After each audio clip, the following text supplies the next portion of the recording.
It is Market Monday time. It's August 11th. Thanks for joining me. Another exciting week, both local news, real estate news, and the national news. Just a lot going on. And it's really interesting. You know, I've been in this business for over 20 years. And just when you think you've seen it all, you realize you haven't seen it all. And so before we get started this week, let's make sure that we hit that subscribe button, hit that notification bell so that you're notified next video when it drops. We really appreciate it.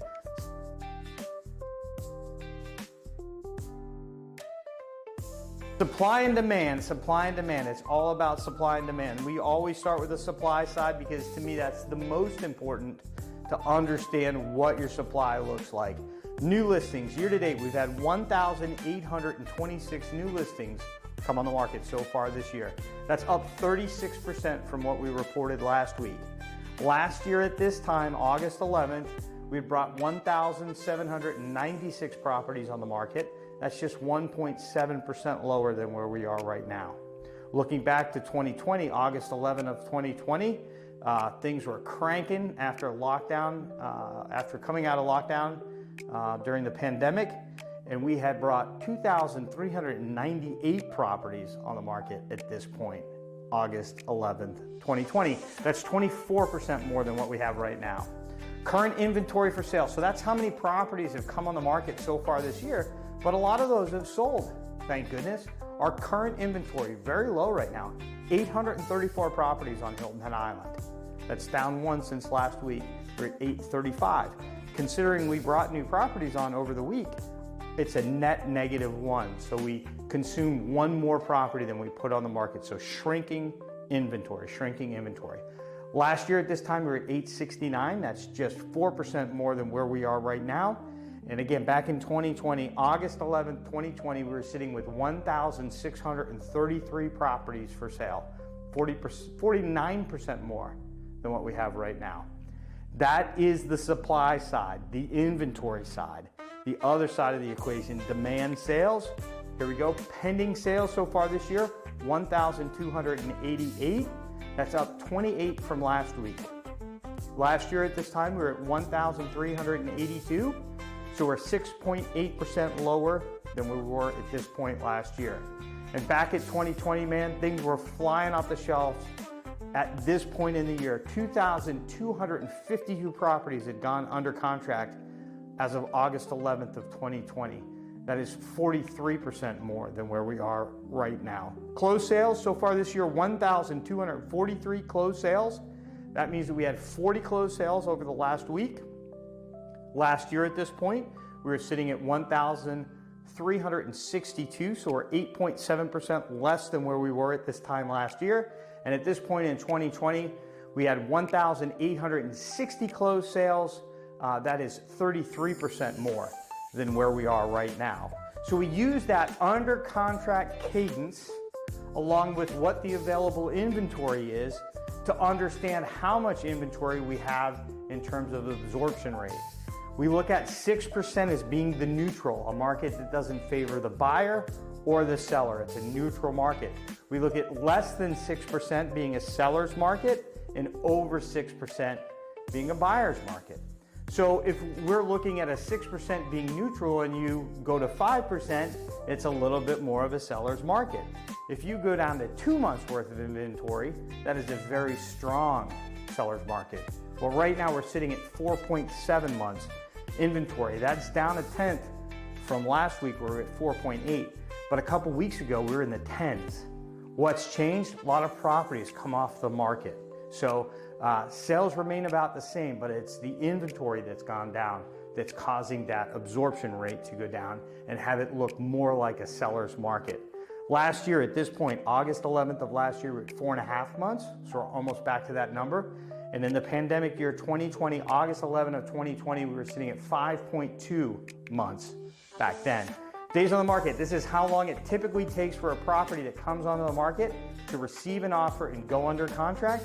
That number now is 77 days. We had a really good last week. Really good week last week when we reported 22 days, so it's jumped up, but 22 days isn't normal. So 77 days. At this point last year, we were at 69 days. And back in 2020, August 11th of 2020, pandemic, we were at 206 days. Why? Well, there's a lot of property that had been on the market for years and years and years when the pandemic struck, right? And a lot of those properties finally sold. Some of them had been on the market for 1,500 days. That'll really skew your numbers to the high side. So it took us a while to get rid of all those properties. How has this all affected property values? Right now, the median sale price for property on Hilton Head Island down a couple thousand since last week, $740,969. On August 11th last year, so a year ago, it was $702,250. That's 5.5% less than where we are right now.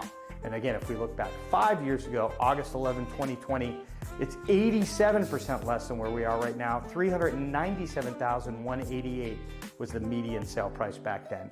Over the last 5 years, the average annual rate of appreciation is 13.3%.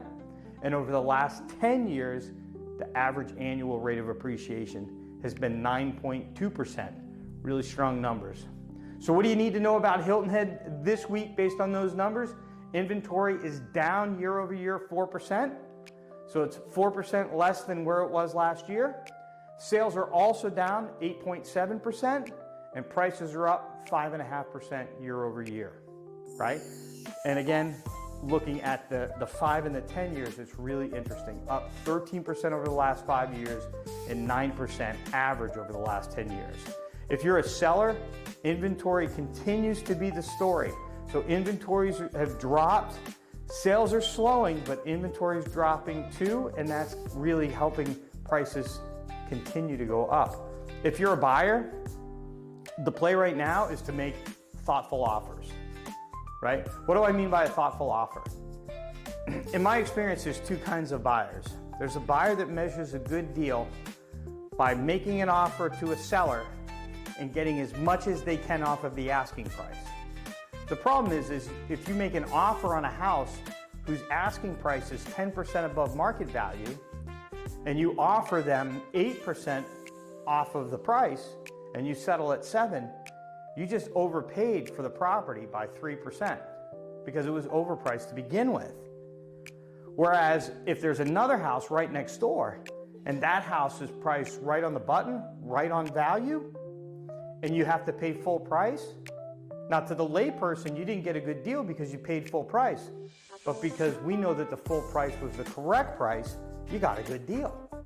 So don't measure good deals by how much you can get off the asking price. Measure a good deal by determining what the property is worth, right? Use a real estate agent to give you what that property value is. They use a CMA. Be happy to help you with it. Once you know what it's worth, then you can decide what you should be paying for it. And that's what determines a good deal. What's it worth and what did I pay for it? There's tons of opportunities out there like that. A lot of the properties that have come off the market recently, they didn't come off the market because they sold. They came off the market because time of year, owner gave up, whatever. Those people probably still want to sell.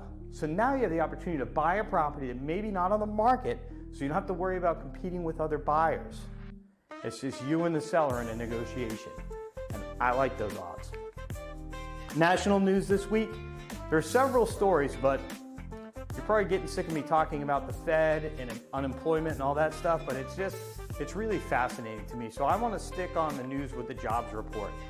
Remember, last week I reported that 2 days after the Federal Reserve decided that they were going to maintain interest rates, the Bureau of Labor and Statistics came out and revised the employment numbers, and significantly. It was like, in one it was like, they had said there was 150,000 new jobs, and it turned out to be like 15.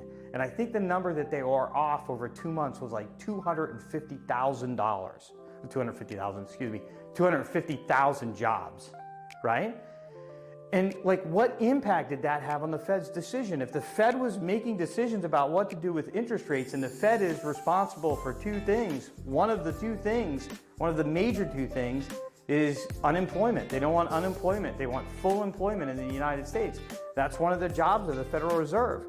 So if they've got bad job numbers that indicates the job market is better than what it is, right? Are they making good decisions at that point? It's really interesting. So then this was last Thursday. Steve Moore, an economist that works for the Trump administration, was on with Trump, and they indicated that during the Biden administration, that they inflated the job numbers by 1.5 million. It remains to be seen whether that's true or not, but that's what they reported. And of course, when they said that, Trump said that it was a scam, that it was done on purpose. And Moore said, you know what, President Trump, it might be a scam. And that would be the worst case scenario.